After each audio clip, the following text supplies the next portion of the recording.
ما زه سبا درځمه.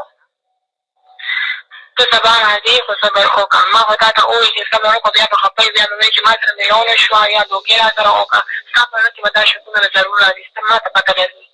نو کله ته خو ووایه که نه چې بیا زه درشم. ما خو تا ته ووایي چې زموږ لږې موقع ته ګوره وي، د صبر کپل میټه وتی، د صبر میوه خوږه وي. اخر کم وخت راغی ګورئ ښه په دې سکرین تاسو ته د موبایل ښکاري. زه یو جینۍ ته هغه رنګ میلاوم، که هغه د چکلې ده که یا د کور ده که د هر څه ده، خو تاسو صرف د هغې خبرې واورئ چې لکه زمونږ کم پښتانه چې دي نن سبا هغه کم حد ته هغه رسېدلي دي. د ټول نه مخکې زه دا ویډیو کال ورسره هغه میلاوم، نو ګورئ ښه. هلو، دا دونه لیک رنګ یې وکړو. خبره واوره. وایه. وایي څه کار دی دی ودي؟ ویمه زه سبا درځمه. ته سبا راځې خو صبر وکړه. ما خو تا ته ووایي چې صبر وکړه، بیا به خفه یې، بیا به وایي چې ما سره مېلو نه شوه یا دوکې را سره وکړه. ستا په زړه کښې به دا شکونه ضرور را ځي، ما ته پته لګي. نو کله ته خو ووایه که نه چې بیا زه درشم. ما خو تا ته ووایي چې زموږ لږې موقع ته ګوره وي، د صبر کپل میټه وتی، د صبر میوه خوږه وي. ښه نو دا ته ستاسو کور کوم ځای دی؟ صبرېږې که نه نو بیا مشکل ده، څه ووایم. ستاسو کور په کوم ځای کې دی چې دلته بیا درشم که نه؟ ځای راته وښیه. رینګ روډ ګوره، رینګ روډ ته چې څنګه روډ رسي که نه، پتنګ چوک ته پوسټ به وتې، پتنګ چوک ته مخامخ یې لار وتې ده افغان کالونۍ ته. ښه، افغان کالونۍ ته ګوره د سپین جومات ته پوسټ به وکړي. سپین جومات؟ سپین جومات چې کله سپین جومات ته راورسېږي که نه، نو هلته به بیا 11 نمبر ګلۍ ته پوسټ وکړي. سپین جومات د 11 نمبر ګلۍ تقریبا 9 کیلومیټر لرې ده.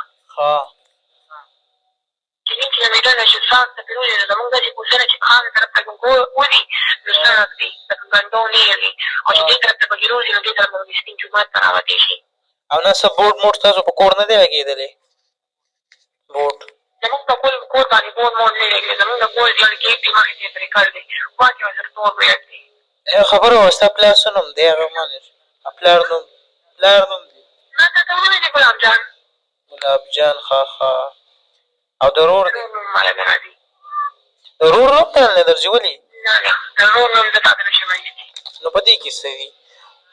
نو چې زه ستا تپوس وکړم که نه، خبره واوره، او پلار دې څوک پېژني نه، نو د ورور نوم به دې ورته بیا وویمه که نه؟ نه نه، چې په دغه یو خیال خو به دغه کېږي چې په دغه کښې ګلۍ کښې به ګورې زما د پلار نوم د سره نه چې یاره پلانکې څوک دی. نو ورور نوم به دې ورته ویم که نه؟ د ورور دی. ورور زما وینه دلته نو هغه څوک دلته څوک دونه نه پېژني نه، هغه پېژني، پلار مې پېژني. ښه نو نه، نو که میلاوېږي را څه که نه؟ صحیح وایې، میلاوېږي را څه که نه؟ هلو، میلاوېږي که نه؟ ما تا ته ووایي چې فکر به کېږي، چې فکر ته نه کېږي نو بس بیا خو دا ونه شوه که نه. او دغه ستاسو نوم و خپل نوم دې څه و؟ زما خپل نوم سلما دی. سلما دی. زه صحیح ده، زه ګورم دا هسې تپوس مې کوم. څه نه و خو ما چې تپوس دې وکړو، د نوم زما یې هېر شوی و، تا راته ویلی و مخکې. کال چې و هغه ما ریکارډ کړی و، هغه تاسو واورېدو. یار لکه کم حد ته هغه پښتانه ورسېده، د پښتونخوا کمې غیرتي پیغلې چې وي هغه اخر کار هغه دې ته مجبوره شوې چې په 1000 روپۍ او په 2000 روپۍ باندې داسې قسمه غلط حرکات کوي.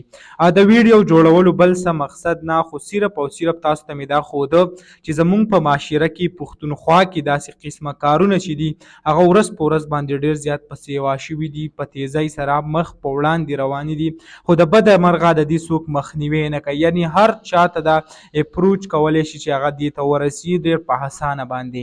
نو که زمونږ د آواز حکومت اوري یا نور داسې څه ادارې اوري، نو برای مهرباني په داسې قسمه کم چلونه چې دي که نن سبا چکلې دي یا نور داسې څه ځایونه دي هغه دې مکمل طور باندې بند کړي، او دا کومه فحاشي بې حیایي چې ده هغه دې بنده کړي. دغه لنډه شان ویډیو وه، تاسو سره هم شریک کړه. امید لرم ویډیو مو خوښه شوي.